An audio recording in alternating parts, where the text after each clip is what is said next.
Muy buenas tardes. Vamos a continuar con el tema de sangre, la segunda parte. Nos habíamos quedado en esta diapositiva que era sobre la función de los neutrófilos. Si se acuerdan, los neutrófilos son parte de los polimorfonucleares granulocíticos, es decir, los que tienen gránulos en su interior. Su función es ser parte de la inmunidad innata, la primera línea de defensa contra cualquier agente infeccioso que habíamos dicho que los fagocitan y los destruyen a través de sus gránulos. También hemos mencionado que cuando tenemos una infección grave hay una gran concentración de neutrófilos en el sitio de la infección, mueren en el afán de destruir a estos agentes extraños y la muerte de esos neutrófilos es lo que vemos macroscópicamente como pus, que tiene esta imagen lechosa, ¿no? Como si fuera pus. Eosinófilos. Ahora, ya hablando de los neutrófilos, los siguientes serían los eosinófilos, que miren el porcentaje, es muy poquito en relación a los neutrófilos. Los neutrófilos en un hemograma normal son del 50 al 60%, mientras que los eosinófilos son solo del 1 al 4% del número total de glóbulos blancos. Ese es su porcentaje normal. Su tamaño, de 10 a 12 micrómetros de diámetro, y su característica. Si lo viéramos al microscopio, ¿cómo nos damos cuenta que estamos viendo un eosinófilo? Porque tiene un núcleo dividido en dos lóbulos. Estos dos lóbulos están unidos por un pequeño puente de cromatina, así como la forma de una C, ¿no? Entonces aquí tenemos un lóbulo y aquí está el otro lóbulo unido por un puente de cromatina. El citoplasma contiene gránulos específicos que contienen cristales, constituidos por una proteína básica mayor y una proteína catiónica. Eosinofílica. Su función es la destrucción de parásitos y la hidrólisis del complejo antígeno-anticuerpo. ¿Ya? Cuando el eosinófilo sale al ataque, cuando tenemos reacciones alérgicas o cuando hay infecciones parasitarias, ¿ya? Cuando tenemos una infección por algún parásito o hay un proceso alérgico en el cuerpo, aumenta el recuento de eosinófilos. Estos eosinófilos, para defender al cuerpo del agente extraño, ya sea la estructura que ha generado alergia, un medicamento, un alimento o la infestación por un parásito, libera estos gránulos que tiene en su interior. Y como ya habían visto, estos gránulos contienen varias sustancias y entre ellos tenemos a la proteína básica mayor y a la proteína catión. Además, el eosinófilo tiene neurotoxinas en su interior. Por eso es que una reacción alérgica severa puede producir espasmo y cierre de la vía aérea respiratoria, por ejemplo, ¿no? O produce dolor. El rash cutáneo que se produce tras una alergia puede producir una sensación de dolor urente por esta neurotoxina que tiene en su interior. Algo que falta mencionar acá de la teoría es que los eosinófilos reaccionan a un receptor en su superficie contra o que activa, que es la inmunoglobulina E. La inmunoglobulina E reacciona con el receptor de superficie del eosinófilo. Por eso dice que entre otras activaciones tenemos la hidrólisis de los complejos antígeno-anticuerpo. Otros leucocitos, granulocitos o polimorfonucleares, los basófilos. El basófilo está en menor proporción que el eosinófilo. Está del 0.5 al 1% del total de glóbulos blancos. Su tamaño, de 10 a 12 micrómetros de diámetro. Tiene un núcleo también lobulado, que puede ser trilobulado o en forma de S. Fíjate aquí, lo que vemos al fondo de este basófilo es un núcleo. Ahora, su núcleo tiene tres lóbulos. Aquí hay un lóbulo, aquí está el segundo lóbulo y acá está el tercer lóbulo. Entonces, por eso es un polimorfo nuclear, ¿no? Su núcleo tiene diferentes formas y en algunos casos es trilobulado o tiene un lóbulo en forma de S. En el plasmalema o membrana plasmática, al igual que el eosinófilo, tiene receptores para la inmunoglobulina E. Por tanto, el basófilo también se va a activar ante reacciones alérgicas. Casi siempre el contorno del núcleo no se observa con facilidad. ¿Por qué? Porque tenemos grandes gránulos en su superficie. O sea que si viéramos un basófilo en microscopio, pues veríamos esta misma imagen, donde hay muchos gránulos sobre lo que es el núcleo. Entonces, por eso es que el núcleo no se puede distinguir bien. ¿Cuál es la función del basófilo? Igual que la del mastocito o célula cebada, es decir, actúa en la reacción alérgica. Sus gránulos contienen, entre otros, histamina y eso es lo que tras una alergia produce el rash cutáneo que es esa lesión eritematosa, roja, caliente y sobrelevantada que se presenta en una alergia. Hasta ahí terminaron los polimorfonucleares o granulocitos. Ahora vamos a hablar de los otros que se encuentran en mayor porcentaje en el hemograma, los mononucleares o linfocitos. Los mononucleares o linfocitos son agranulocitos. ¿Por qué? Porque fíjate, su célula, su citoplasma, no tienen gránulos, ¿ya? Por eso son agranulocitos. Son células pequeñas que miden de 7 a 9 micrómetros de diámetro. Constituyen del 20 al 30% del total de los glóbulos blancos. ¿Esto qué quiere decir? Son los segundos en gran volumen tras los neutrófilos, ¿ya? Son los segundos en gran volumen. Entonces, si vemos un hemograma normal, vamos a ver que la mayoría de los leucocitos pertenecen a los neutrófilos y en segundo en frecuencia serían los linfocitos. Es un mononuclear porque tiene un núcleo de una sola forma, un núcleo voluminoso, esférico, que ocupa casi todo el citoplasma, ¿ya? Y el citoplasma es una pequeña proporción que rodea el núcleo como si fuera un anillo. En la siguiente foto lo voy a mostrar. El citoplasma exhibe una basofilia. ¿A qué se refiere con basofilia? A la tinción. Cuando sometemos a la sangre a tinción hematoxilina eosina, algunas sustancias ácidas se van a teñir de morado y otras básicas se van a teñir de rosado. A eso se refiere con que el citoplasma es basófilo, que se tiñe de color rosado. Algunos linfocitos presentan núcleos con una ligera escotadura en el cual el citoplasma posee escasos gránulos azurófilos, pero son gránulos del núcleo, no del citoplasma, por eso es agranulocítico. Aquí está lo que mencionaba anteriormente. El linfocito tiene un solo núcleo, ¿ven? No está lobulado. Acá tiene una pequeña hendidura, sí se pueden notar algunos gránulos en su superficie, pero no es tan importante. Y miren cómo es el citoplasma del linfocito, muy escaso, ¿no? Como bien lo decía hace rato, como un anillo alrededor del núcleo. Si ustedes ya ven al microscopio, van a poder identificar entonces por esta morfología fácilmente cuando estamos ante un linfocito. Los linfocitos son las células funcionales principales del sistema inmune, nuestro principal sistema de defensas, ¿ya? Responsables de la producción de anticuerpos.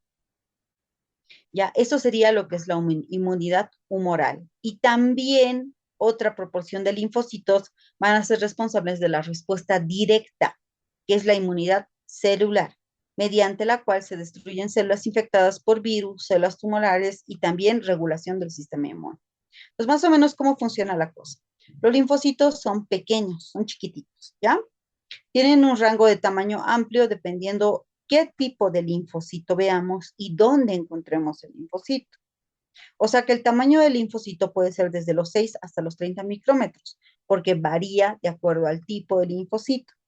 Los linfocitos maduros que circulan en sangre pueden ser pequeños con un tamaño similar a un eritrocito, de 6 a 15 micrómetros de diámetro. ¿Qué tipos de linfocitos tenemos? Linfocitos B, linfocitos T y los natural killers, ¿ya?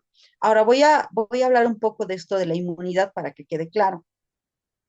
Nosotros en el cuerpo tenemos dos tipos de inmunidad, la inmunidad innata y la inmunidad adaptativa. La inmunidad innata es cuando yo tomo contacto con algún germen, ¿ya? Me hago una herida en la piel. En esa herida entran bacterias a mi piel, donde no debería haber bacterias. Mis células de defensa de primera línea de la inmunidad innata van a ser los neutrófilos, van a ser los natural killers, van a ser los eosinófilos, basófilos. Ellos son la inmunidad innata. Es lo primero que va a ir a defenderme. Es la defensa, la primera línea de defensa que tenemos los seres humanos es la inmunidad innata. Innata, ¿qué quiere decir? Que es desde el nacimiento. Desde que nacemos tenemos ese tipo de inmunidad. Y luego tenemos a la inmunidad adaptativa. Dentro de la inmunidad adaptativa tenemos a los linfocitos B y a los linfocitos T, ¿ya? ¿Por qué se llama adaptativa esta inmunidad? Porque es una inmunidad que yo la adquiero a medida que voy creciendo. Porque a medida que voy creciendo voy tomando contacto con diferentes agentes bacterianos y virales. Y a medida que yo voy tomando contacto con bacterias y virus, mi cuerpo va generando respuestas específicas para esos gérmenes, ¿ya? Por eso es adaptativo. Me adapto al ambiente donde yo vivo y voy desarrollando defensas a cada uno de los agentes que voy conociendo. Por ejemplo, si a mí me da hepatitis A los 5 años, mis células de defensa de tipo linfocito B y linfocito T van a generar una resistencia adaptativa a la hepatitis A. El linfocito B va a generar anticuerpos contra la hepatitis A y el linfocito T va a desarrollar más linfocitos que sean capaces de matar al virus de la hepatitis A. Por eso es que una vez que nos ha dado una infección por hepatitis A, nunca más nos va a dar infecciones por hepatitis A, porque yo ya habré desarrollado la inmunidad adaptativa, ¿ya? Y este es el principio de las vacunas, es también el principio de la vacunación. Cuando nosotros vacunamos un ser humano, ¿qué estamos haciendo? Le estamos dando una pequeña porción del germen, ya una pequeña porción modulada del germen a través de la vacuna. Al darle esa pequeña proporción del germen, su sistema de defensas reacciona y genera defensas contra ese germen. Cosa de que más adelante, cuando tomen contacto con el germen, no se van a enfermar. ¿Por qué? Porque el linfocito B y el linfocito T ya ha desarrollado defensas contra ese germen, ¿no? Lo que ha pasado con el COVID, por ejemplo, porque se ha creado la vacuna para el coronavirus y se ha inmunizado un montón de personas, ha dejado de producirse esa infección tan severa. Al hacer la inmunización, lo que hemos hecho es que las defensas del cuerpo se han hecho mucho más fuertes y ya no ha generado esa reacción de mortalidad que produjo al principio el coronavirus, ¿no? Por eso es que fue tan mortal al principio el coronavirus, porque nunca habíamos tomado contacto con él, no sabíamos cómo defendernos. Una vez que ya nos hemos infectado o que ya nos hemos vacunado, nuestro sistema de defensas ya ha desarrollado defensas específicas, ¿ya? Eso es inmunidad adaptativa. ¿Quiénes están dentro de la inmunidad adaptativa? Los linfocitos. ¿Cuáles? El B y el T. ¿Ya? Ahora, ¿cuál es la diferencia entre el linfocito B y el linfocito T? Las células efectoras de linfocitos B, ante un estímulo antigénico, se van a transformar en células plasmáticas. La célula plasmática ya puede sintetizar y secretar anticuerpos. ¿Cómo se le dice a estos anticuerpos? Inmunoglobulinas o seroglobulinas. ¿Ya? Entonces, fíjense, aquí en este gráfico de arriba está el linfocito B. Estas estructuras que ven en su superficie, que es como un piquito rojo, esos son las inmunoglobulinas. Son anticuerpos que produce el linfocito B. ¿Ya? Si lo viéramos al microscopio, se vería como lo de abajo. Estas estructuras que están saliendo de la superficie del linfocito B son sus inmunoglobulinas. ¿Qué es una inmunoglobulina? Es un anticuerpo que neutraliza y destruye a los agentes extraños, ¿ya? A todo esto se le llama inmunidad humoral. Humoral porque necesitan de anticuerpos para poderse defender, ¿ya? Linfocito B. El linfocito T no necesita anticuerpos, no produce anticuerpos. El linfocito T participa en la inmunidad mediada por células, ¿ya? En respuesta a los patógenos intracelulares, bacterias, virus y parásitos, ¿ya? También en el caso de células tumorales o de implantes quirúrgicos, una prótesis, un marcapaso, por ejemplo, algo externo, ¿no? Estas células van a reaccionar contra todos estos agentes, ¿ya?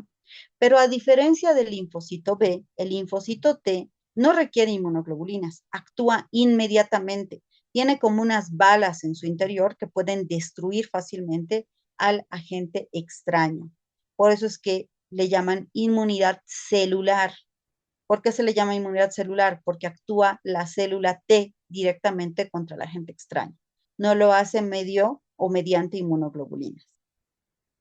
Hay tres tipos principales de células T con diferentes funciones, ¿ya? ¿Qué es lo que las diferencia? Su marcador, su molécula marcador. ¿Y cómo se clasifican? células T citotóxicas de tipo CD8, porque su marcador de superficie es el CD8, células T helper CD4, porque su marcador de superficie es el CD4, y células T reguladoras CD4, porque su marcador de superficie es el CD4. Su receptor quiere decir, ¿ya? Entonces, las que marquen aquí como CD8 en inmunofluorescencia van a ser las CD8, las que marquen como CD4 van a ser las CD4. ¿Y cómo actúan? Como este gráfico. Fíjate, el linfocito T con su receptor de tipo CD4, CD8, el TCR, ya toma contacto con la célula presentadora de antígeno, ¿ya? Y la célula presentadora de antígeno, pues el linfocito T dice, ok, lo vamos a matar y lo destruyen directamente, ¿ya? Esto también es parte de la inmunidad adaptativa. Pero hay un linfocito raro, que pese a ser linfocito, no participa en la inmunidad adaptativa, participa en la inmunidad innata. Es el único linfocito que forma parte de la inmunidad innata, que son los natural killers o asesinos naturales. Las células efectoras de los linfocitos T constituyen una población de células linfáticas que desarrollan varias funciones. ¿Cuáles son sus funciones? Destruyen células y tejidos genéticamente distintos. Por ejemplo, en el trasplante, cuando hacemos un trasplante de órgano, puede ser uno de riñón, de corazón, de hígado, etcétera, ya. Los natural killers tienen la función de destruir ese trasplante porque es algo ajeno al huésped donde ellos viven. Obviamente, mediante medicamentos se trata de evitar esta reacción, ¿no? Pero a veces cuando es muy fuerte, el cuerpo termina rechazando el trasplante, que se llama reacción de injerto contra huésped. ¿Quién media esa reacción? Los natural killers. Los natural killers también matan agentes extraños, bacterias, virus, todo lo que entre que sea extraño al cuerpo donde ellos habitan, lo van a destruir directamente. El natural killer no requiere del contacto previo con el agente. No es como un linfocito T o un linfocito B. El natural killer directamente en cuanto detecta a un cuerpo extraño, lo destruye, lo mata. Por eso forma parte de la inmunidad innata, ¿ya? Entonces, dice, interviene en la respuesta inmunológica mediada por célula. ¿Y por qué mediada por célula? Porque no tiene anticuerpos. Plaquetas. ¿Ya? Hasta aquí hemos acabado todo lo que es células blancas, ¿ya? Los granulocitos y los agranulocitos. Si tienen dudas, las van escribiendo, por favor, para que las respondan. Ahora hablaremos de las plaquetas. Las plaquetas es otro grupo celular que se encuentra en la sangre. Entonces, en la sangre tenemos tres grupos celulares, los eritrocitos o glóbulos rojos, los leucocitos o glóbulos blancos y las plaquetas o trombocitos, ¿ya? Las plaquetas también son raras. ¿Por qué? No se consideran células estrictamente hablando, pues son el producto del fraccionamiento de los megacariocitos, células que se desarrollan en la médula ósea junto con eritrocitos y leucocitos. Las plaquetas son pequeñas porciones de citoplasma de los megacariocitos que se fragmentan al atravesar capilares. ¿A qué se refiere esto? Vamos a ir unas diapositivas atrás de la anterior clase. Esta. La hematopoiesis es la generación de células sanguíneas en la médula ósea.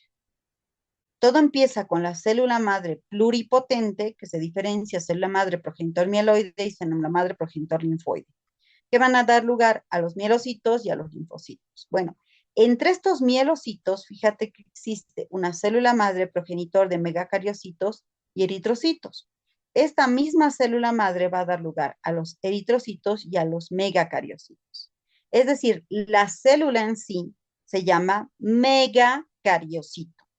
Si yo hago un estudio de médula ósea, lo que voy a encontrar yo son los megacariocitos.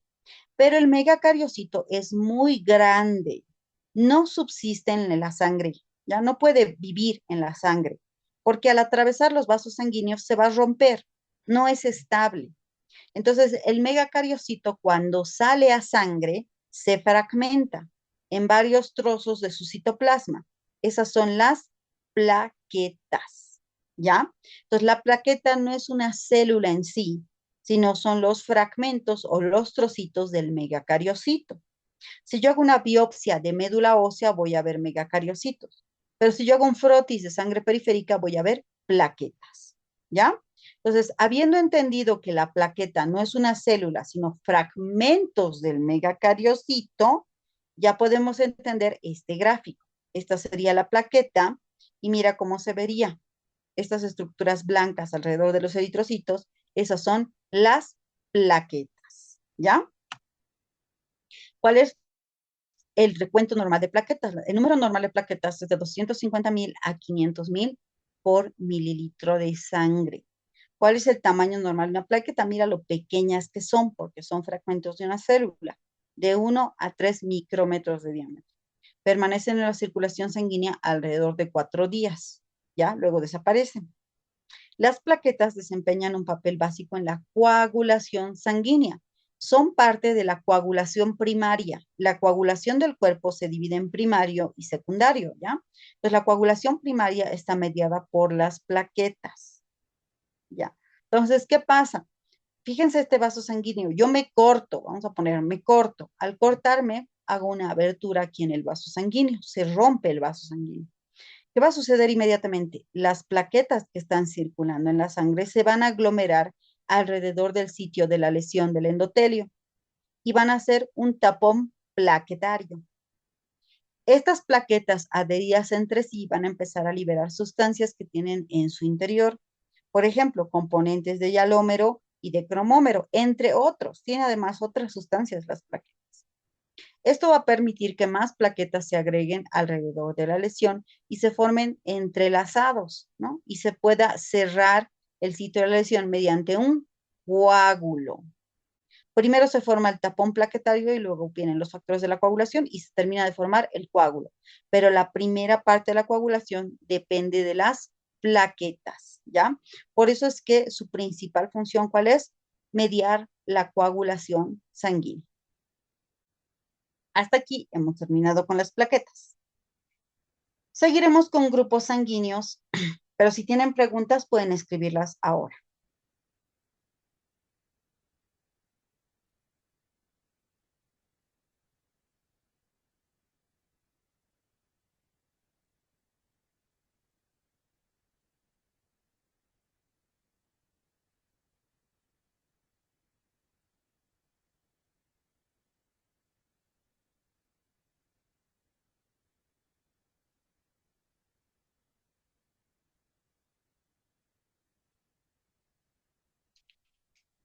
Ya, si no hay preguntas, continuamos. Grupos sanguíneos. La sangre que se emplea debe poseer ciertas características como el pertenecer a un determinado grupo sanguíneo. Esto tal vez alguna vez lo han escuchado. ¿Cuáles son los grupos sanguíneos? O el que se encuentra por lo menos en los que somos descendientes de indígenas, la mayoría de los latinoamericanos somos del grupo O, ¿ya? El grupo A, el grupo B y el grupo AB. Son los 4 tipos sanguíneos que hay, ¿ya? Y además del grupo ABO, tenemos al factor RH. La gran mayoría somos RH positivo y un pequeño porcentaje RH negativo. Entonces, la sangre se va a clasificar según si pertenece al grupo O, al grupo A, al grupo B, al grupo AB, al factor RH positivo o al factor RH negativo. La sangre de cualquier ser humano pertenece a uno de los 4 grupos antes mencionados. La clasificación hecha en los 4 grupos sanguíneos se basa en la presencia o ausencia de 2 antígenos, ¿ya? A eso se les llama aglutinógenos, ¿ya? A y B en los eritrocitos. Entonces, ¿dónde se marca el grupo sanguíneo? En la superficie del eritrocito de la célula roja. Quiero que presten atención a lo siguiente. El grupo sanguíneo A tiene antígeno A en su superficie, ¿ya? El grupo sanguíneo A tiene antígeno A en su superficie. Como tiene antígeno A, forma anticuerpos anti-B, ¿ya? Grupo sanguíneo A, anticuerpos anti-B. El grupo sanguíneo B tiene antígeno B en su superficie. Como tiene antígeno B, forma anticuerpos anti-A. ¿Ya? Obviamente no pueden formar anticuerpos contra su mismo grupo, porque si no se autodestruirían. ¿A ver? Entonces ahí se tienen que acordar que el A forma anticuerpos anti-B y el B forma anticuerpos anti-A. El grupo sanguíneo AB tiene antígeno A y antígeno B, por tanto no puede formar anticuerpos, porque si formara anticuerpos anti-A o anti-B, se autodestruiría, ¿verdad? Entonces, por eso es que el grupo sanguíneo AB tiene los antígenos A y B, pero no tiene anticuerpos. El grupo sanguíneo O, que es el que la gran mayoría tenemos, por lo menos en este lado del planeta, no tiene ningún tipo de antígeno en su superficie. No tiene antígenos, ¿ya? Pero sí forma anticuerpos, anti-A y anti-B, ¿ya? Esto lo van a entender bien para que siga adelante respecto a los grupos sanguíneos y la transfusión sanguínea. Entonces, veamos, antígenos A y B. A los antígenos sanguíneos A y B, conocidos también como aglutinógenos, y los anticuerpos que son conocidos como aglutininas, ¿ya? El antígeno es aglutinógeno y el anticuerpo es aglutinina, ¿ya? ¿Por qué les llaman así, aglutinógeno y aglutinina? Porque si tomaran contacto reaccionarían produciendo aglutinación. ¿Qué es la aglutinación? La acumulación, la aglomeración celular. Y eso formaría coágulos, ¿ya? Entonces, por eso es que el antígeno es aglutinógeno y el anticuerpo es aglutinina. Porque si tomamos contacto entre el antígeno y el anticuerpo, se van a formar aglutinación, acumulación o aglomeración celular. Si la aglutinación de los eritrocitos se realiza en forma abundante y masiva, entonces estos pueden formar tapones. Estos tapones van a cerrar el paso de sangre a través de vasos sanguíneos más pequeños, que son las arteriolas y los capilares. Esto va a ocasionar la falta de irrigación sanguínea a tejidos y órganos, produciendo en algunos casos la muerte del individuo. Por eso es tan peligrosa la transfusión sanguínea. Por eso tenemos una normativa bien regulada que nos impide hacer transfusiones a diestra y siniestra. La transfusión tiene que ser muy bien indicada y tiene que estar mediada por una serie de pasos que garanticen que el paso de sangre a determinado paciente sea adecuado. Por eso para transfundir un paciente siempre nos solicitan el factor y el grupo RH, ¿ya? Porque si tomara contacto dos tipos de sangre diferentes, se puede producir esta aglutinación o aglomeración y la formación de coágulos, además de la destrucción celular llamada hemólisis, ¿ya? Receptor y donador AB. Si una persona tiene un grupo sanguíneo de tipo A, que sería el receptor, y por error inyectáramos sangre del tipo B, que es el donador, las aglutininas del plasma del individuo del tipo B aglutinarán a los eritrocitos de la persona que tiene el grupo sanguíneo A o viceversa. En estos casos, lo recomendable es que a cada individuo se le inyecte la sangre que corresponde a su grupo sanguíneo. ¿Qué quiere decir esto? Aquí lo voy a explicar.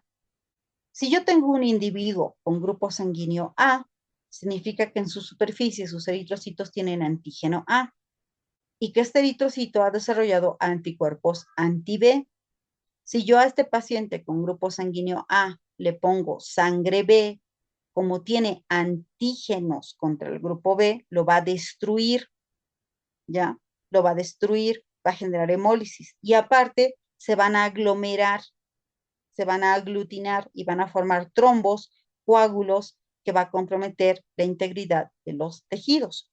Por eso es que yo a un grupo sanguíneo A no le puedo poner sangre del grupo B. Lo mismo, a un grupo B no le puedo transfundir sangre del grupo A, porque el grupo B tiene antígeno B, pero tiene anticuerpos anti-A, ¿ya? Entonces, por tanto, este tipo de sangre no se puede cruzar. Ahora, receptor y donador cero, o también llamado O y AB. En cambio, si la persona tiene el grupo sanguíneo O, sus eritrocitos carecen de antígeno A y B. ¿ya? Es decir, el O no tiene antígenos, hemos dicho. Por lo tanto, no podrán ser aglutinados por las aglutininas A y B del receptor. A esta persona se le conoce como el donante universal, el donador de sangre universal. Es decir, puede donar su sangre a cualquier individuo, no importa si es A, B, AB u O, ¿ya? ¿Cómo se interpreta esto? Fíjate, el grupo O es este. Este gráfico es mejor. Este es el grupo O. No tiene antígenos en su superficie. Sí tiene anticuerpos, pero no tiene antígenos. Como no tiene antígeno, yo le puedo poner al grupo AB, le puedo poner al grupo B, le puedo poner al grupo A, porque como no tiene antígenos, los anticuerpos no van a tener contra qué reaccionar, ¿ya? Aquí no hay anticuerpos para empezar. Y aquí estos dos anticuerpos no van a poder reaccionar contra el grupo O, porque el grupo O no tiene antígenos. Por eso al grupo O lo conocen como el donante universal, o cero también, ¿no? El donante universal, porque no tiene antígenos. No hay forma en la cual los otros tipos de sangre reaccionen contra el O, ¿ya? Entonces, por eso es el donante universal, el grupo O, ¿ya? La persona que tiene un grupo sanguíneo AB es denominada el receptor universal. O sea, a las personas con grupo AB le podemos poner cualquier tipo de sangre. No es donante, es receptor, ¿ya? Puede recibir cualquiera de los tres grupos sanguíneos, pues el plasma carece de aglutininas, ¿ya? Ejemplo, vamos a ver aquí otra vez en esta tablita. Fíjate, el grupo AB tiene antígenos en su superficie, tiene antígenos A, tiene antígenos B, pero fíjate que no desarrolla ningún anticuerpo, no tiene anticuerpos. Como no tiene anticuerpos, yo le puedo poner sangre del grupo B, le puedo poner sangre del grupo A y le puedo poner sangre del grupo O, porque no hay ningún anticuerpo que vaya a reaccionar. Por eso a este le conocen como el receptor universal. El grupo AB es el receptor universal, el grupo O es el donante universal.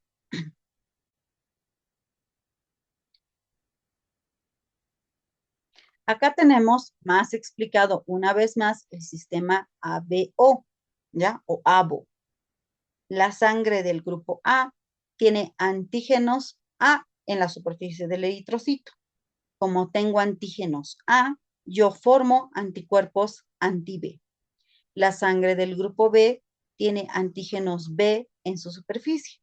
Como yo tengo antígenos B, formo anticuerpos anti-A. Por tanto, no puedo mezclar estos dos tipos de sangre. La sangre de tipo AB tiene antígeno A y antígeno B. Como tiene antígeno A y antígeno B, no forma anticuerpos, porque si los formara, se autodestruiría, ¿ya? Como no tiene anticuerpos, le puedes poner cualquier tipo sanguíneo, no va a poder reaccionar contra ningún tipo sanguíneo. Por eso es el receptor universal. La sangre del grupo o cero no tiene antígenos en su superficie, ¿ya? Pero sí desarrolla anticuerpos anti-A y anti-B. Este es el donante universal, porque si yo le pongo grupo O a la B, al A o al B, ¿contra qué antígeno van a reaccionar? Contra ninguno, porque no tiene. Por eso el O es el donante universal y el AB es el receptor universal. Esta igual es otra tablita explicando sobre los grupos A, B y O. Hasta ahí, grupo ABO. Ahora toca explicar el grupo y factor RH. ¿Ya? Ya hemos hablado del grupo OABO, ahora voy a hablar del factor RH. Les decía, la gran mayoría de la población humana, la mayoría de los humanos, somos RH positivo. ¿Ya? Un 85% somos RH positivo. Un 15% restante de la población, la minoría, son RHs negativos. ¿Ya? Si bien tomamos en cuenta esto para la transfusión sanguínea, no es tan importante como el grupo ABO. Pero ¿en qué sí es muy importante tener en cuenta el factor RH? Cuando la mamá es RH negativa. Si la mamá es RH negativa y se casa con un papá RH positivo, pueden tener un bebé RH positivo. ¿Qué pasa? Que durante el embarazo, mediante la placenta, el bebé y la mamá tienen comunicación sanguínea. Entonces, por la ruptura de vasos coriónicos, que son los vasos de la placenta, parte de la sangre del bebé puede pasar a la mamá. Como el bebé es RH positivo, la mamá RH negativo va a empezar a formar anticuerpos contra este bebé, ¿ya? Va a formar anticuerpos. La primera gestación puede pasar tranquila o con muy pocos problemas, pero ¿qué pasa con la segunda gestación? Lo que les explicaba hace rato. Su sistema ya habrá desarrollado anticuerpos contra el bebé.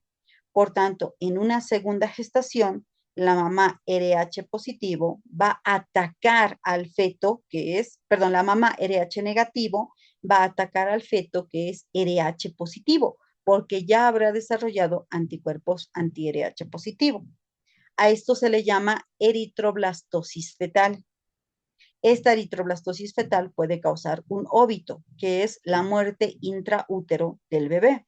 Por eso en algunos países donde hay mayor porcentaje de RH negativos, las parejas se hacen test para ver si son RH positivo o RH negativo. Evidentemente es el mínimo de la población, no es un gran porcentaje, pero sí puede pasar eso si la mamá es RH negativo y el papá RH positivo. Hasta aquí hemos terminado todo lo que es células sanguíneas. Vamos a ir haciendo preguntas. Vamos a ir bien respondiendo algunas preguntas. Ya. A ver, la vida media de las plaquetas, 4 días. ¿Qué es lo que diferencia los linfocitos entre los linfocitos T? Que los linfocitos T y los linfocitos B son parte de la inmunidad adaptativa. Adaptativo quiere decir que yo tomo contacto con un germen y desarrollo defensas específicas contra ese germen. Mientras que la inmunidad innata, que están ahí los natural killers, no tienen que desarrollar esas defensas específicas. Matan parejo a cualquier germen. Eso es inmunidad innata. Los natural killers, pese a ser linfocitos, son parte de la inmunidad innata y los linfocitos T y B son parte de la inmunidad adaptativa. ¿Cuántas posibilidades de que seas negativo en el grupo sanguíneo? Como hemos dicho, es el 15% los RH negativos y el 85% de los humanos somos RH positivos. ¿Cuál es la diferencia entre anticuerpo en plasma sanguíneo y antígeno? No, no, no. A ver, una cosa son los anticuerpos que producen los linfocitos B, ya, eso es parte de la inmunidad adaptativa, y otra cosa son los antígenos que producen los eritrocitos, no confundir, ya, no confundir. El eritrocito, el glóbulo rojo, tiene sus antígenos y también tiene sus anticuerpos. El eritrocito tiene antígenos y anticuerpos, ¿ya? El eritrocito. ¿Quién produce anticuerpos aparte de estos? Los linfocitos B. Pero para producir anticuerpos tienen que ir a un tejido y transformarse a célula plasmática. Esta célula plasmática forma anticuerpos, pero contra gérmenes extraños, ¿ya? Mientras que el eritrocito siempre, siempre, siempre, siempre, siempre va a tener antígenos y anticuerpos. Por lo menos el eritrocito A, el eritrocito B. En el caso del AB y el 0, han visto que es diferente.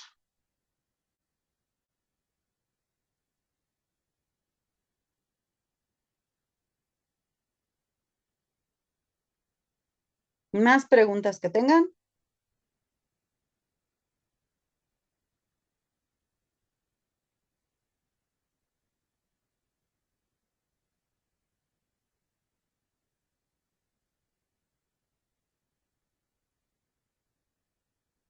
Bueno, si no hay más preguntas, entonces los estaría viendo la siguiente semana.